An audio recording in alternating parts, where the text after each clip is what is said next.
रामकृष्ण आहे सर्वांना.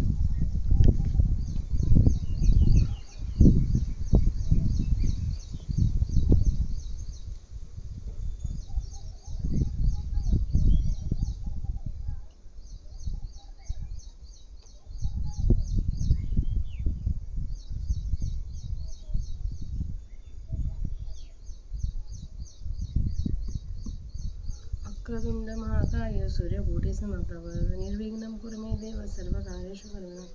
अलंकापुरी पुण्यभूमी पवित्र तिथी नादतुंगान राजा सुपाग्र तया आठविता महापुण्यराशी. नमस्कार माझ्या सद्गुरू ज्ञानेश्वराशी. याच्या आधीच्या माऊलींच्या सेवेमध्ये आपण 7 श्लोकापर्यंत वाचलं होता आणि माऊलींच्या प्रकृत भाषेतून 105 ओव्या वाचल्या आपण. आता तिथून पुढच्या ओव्यांचं मी वचन चालू करत आहे. श्लोक 8. प्रकृतीं स्वामवष्टभ्य विसृजामि पुनः पुनः भूतग्राममिमं कृस्तंसमवशं प्रकृतिवर्षादम्. तरी येची प्रकृती किरीटी मी स्वकीया अधिष्ठी तेथ संतु समयवापयटी. जेवी विनावने दिसे मग ते विनावनेचे आधारे लहाने चौकडिया पटत्व भरे तैसे पंचात्मका आकारे प्रकृतीची होय. जैसे विरजनीयाचे निसंगे दुधाची आठवते लागे तैसे प्रकृती अंगारे हे सृष्टीपणाचे. बीज जळाची जवळ गला आहे आणि त्याची शाखापशाखाही होय तैसे मज करणे आहे भूतांचेही. अगानगर हे ग्राह्य केले या मनाने या साचपण केले आले कधी निरते पाहता काय शिनले रायाचे हात. आणि मी प्रकृती अधिष्ठित कैसे जैसा स्वप्ने जो असे मग तोचे प्रवेश जागृता अवस्थे. तरी स्वप्न जागृती येता काय पाय दुखते पंडुसता ही स्वप्न माझे असता प्रवास होय. या आघावियाचा प्राभिप्राव काही जे हे वृतसृष्टीचे काही मज एके करणे नाही ऐसे आची अर्थ. जैसे राय अधिष्ठिली प्रजा व्यापारी आपुलली या काजा तैसे प्रकृती संग माझा हेर करणे ते येचे. पाहे पापूर्ण चंद्राची या भेटी समुद्र भरते अपार दाढी तेथ चंद्राचे काळे किरटी उपकापणे. जड परी जवळिका लोह चळे तरी चळो का कवनशीन ब्राह्मका सन्निधानाचा.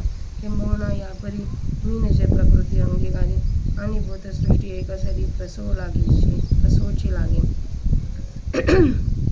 जो हा भूतग्राम आगवा असे प्रकृती अधान पांडवा जैसे बीजाची या वेल पालवा समर्थ भूमी. नातरी बाळादिका वैसा ओसावी देह संगो जैसा अथवा घनावळी आकाशा वार्षीय जेवी. का स्वप्नासी कारण निद्रा तेशी प्रकृती हे नरेंद्रदा. या आशेष ही भूत समुद्रा गोसावनिका. स्थावर आणि जंगम स्थूळ अथवा सूक्ष्म ही असो भूतग्रामा प्रकृतीचे मूळ. मौनाने भूत अनुसृजावी का सृजली प्रतिपाळणी ही करणी न येते आघावी आमुची अंगा. जळी चंद्रिकाची अपसरती वेली ते वाढू चंद्रे नाही वाढवली तेवी माते पाहुणी ठेली दुरी कर्मे. नच माता आणि कर्मानी निबंधंती धनंजय. उदासीनमसक्तम तेषु कर्मसु. आणि सुटलिया सिंधू जळाचा लोटू न शके धरू सैंधवाचा घाटू. तेवी सकळ कर्मा मीच शेवटू. ती गाई बांधती माते धूम्ररजांचे पिंजरी वाजती या वायू ते जरी होवा काळी. काही सूर्यबिंबा माझारी अधारे दिगी ही असो पर्वताची हृदयी पर्वताची हृदयीचे. जेवी पर्जन्यधारा स्तवन खोचे तेवी कर्मजात प्रकृतीचे न लगे मध्ये. एरवी ये प्रकृती विकारी एकमेषे हाय उधारी परी उदासीनाची या परी करी न करवी. रिपू ठेविला परिवरी कवना ते नियमिना निवारी आणि कवना या व्यापारी राहते तेही नेणे. ते तो जैसा का साक्षीभूतू ग्रह व्यापार प्रवृत्ती हेतू तैसा भूतकर्मी नासक्तू मी भूती असे. हा एकचे विप्राव पुढती काय सांगो बहुता उपपत्ती येत एक वेळा समुद्रपती हे तुले जाणपा.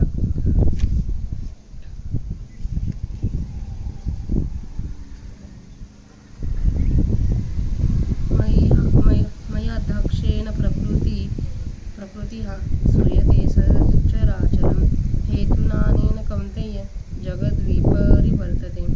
जे लोक ज्येष्ठा समजता जैसा निमित्त मात्र का सविता तैसा जगतप्रभवी पंडित होता हे तू मी जाणे का जे मी या अधिष्ठाला प्रकृती होती चराचरीचे संबोधे म्हणून मी होतो ही उपपत्ती घडे या आता येणे उजवडी निरोधे न्याय पायश्वरी योगाते जे माझ्या ठाई भूते परी भूते मी नसे अथवा भूते न माझ्या ठाई आणि भूता म्हणजे मी नाही या खुणा तू काही चुकू नको हे सर्वस्व आमचे गुड परी दाविले तुझं उघड आता इंद्रिया देवणी कवाड हृदय भोगी हात अंशुर नये हात तव माझे साचो कार्यपण पाळता न संपडे का सर्वता जैवी भूसी कोण एरवी अनुमानाचे निपैसे आवडे केर कळले ऐसे परिमृगजाळाचे निगुणांशे काय भूमिती मे जे जाळ जरी पांगले ते तर चंद्रबिंब दिसे आंतोडले तरी थडी काढून जाळले तेव्हा बिंबके सांगे ऐसे बोलवरी बावाच्या बळे वायांची जक विजती प्रतितीचे डोळे मग साचोकारी बोधावळे आधी ना होईजे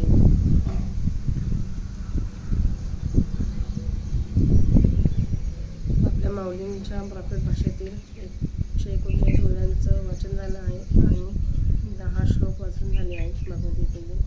आता आपण त्यांचं मराठी अर्थ बघूया.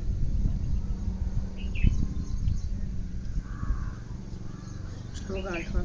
मी आपल्या प्रकृतीचा अंगीकार करून प्रकृतीच्या नियंत्रणामुळे पराधीन असलेले सर्व भूतसमुदाय मी पुन्हा पुन्हा निर्माण करतो.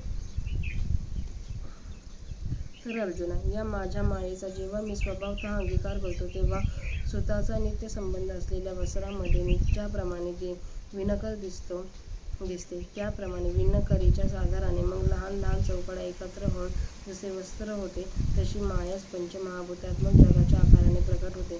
ज्याप्रमाणे विरजनाच्या संयोगाने पातळ दूध दही रूपाने घट्ट होत जाते त्याप्रमाणे प्रकृती सृष्टीपणाच्या आकाराला येते. बीजाला पाण्याचे सानिध्य मिळाले म्हणजे ते बीजच असे लहान मोठ्या फांद्यांच्या रूपाने विस्ताराला पावते. त्याप्रमाणे मला प्राणीमात्रांचे उत्पन्न करणे आहे. अरे अर्जुना, नगर हे राजाने रचले या म्हणण्याला खरोखर खरेपणा आला आहे असे म्हणण्याचा प्रघात आहे. पण वास्तविक पाहिले तर नगर रचण्यात राजाच्या हाताला काही श्रम पडले आहेत काय? आणि मी प्रकृतीचा अंगीकार करतो ते कसे म्हणशील तर जसा स्वप्नामध्ये जो असतो तोच जागृत अवस्थेत प्रवेश करतो त्याप्रमाणे. तर अर्जुना, स्वप्नातून जागृतीत येताना त्याचे पाय दुखतात काय? अथवा स्वप्नामध्ये असताना प्रवास होतो काय? या सर्वांचा अभिप्राय काय म्हणून विचारशील तर या भूतसृष्टीचा मला काही एक देखील करावे लागत नाही असाच याचा अर्थ आहे. ज्याप्रमाणे राजाची आश्रित प्रजा आपापल्या व्यवहारात वागते त्याप्रमाणे प्रकृतीला माझ्या सत्तेचा केवळ आधार असतो. बाकी कर्तृत्व सर्व हिचेच प्रकृतीचे आहे. पहा की अर्जुना, पौर्णिमेच्या पूर्णचंद्राच्या भेटीने समुद्र भरतीने अफाट भरून येतो. त्या भरती येण्यात चंद्राला श्रम पडतात काय? लोहचुंबकाच्या जवळपणाचे अचेतन लोखंड हालते तर हाले ना, पण जड लोखंडाला जवळ ओढून आणण्याचे श्रम लोहचुंबकाला काय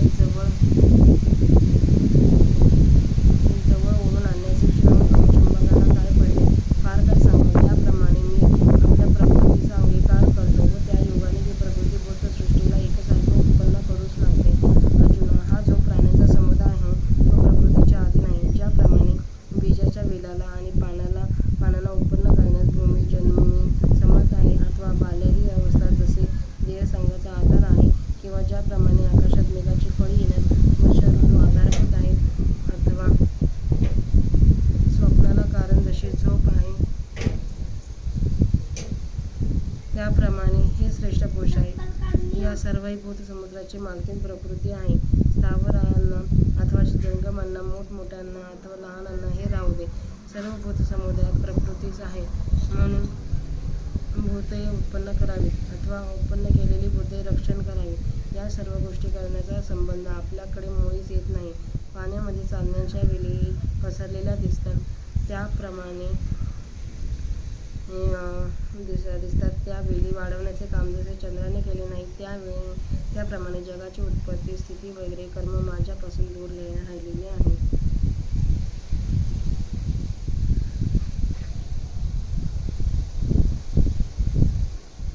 आणि हे धनंजया, या जगत उत्पत्ती संहारात्मक कर्माच्या ठिकाणी अनासक्त उदासीनता याप्रमाणे असलेल्या मलाही कर्मी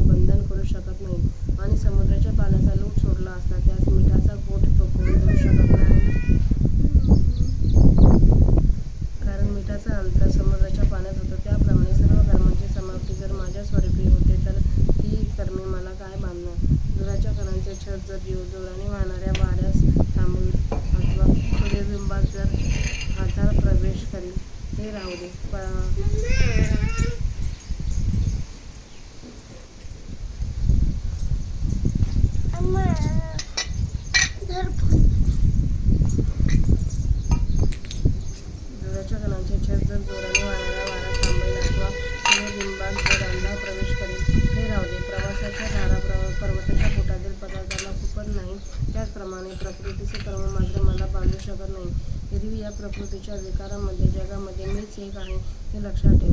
परंतु एखाद्या उदास पुरुषाप्रमाणे मी स्वतः काही करत नाही, अथवा दुसऱ्यांकडूनही काही करवित नाही. घरात ठेवलेला दिवा कोणाला तू अमुक एक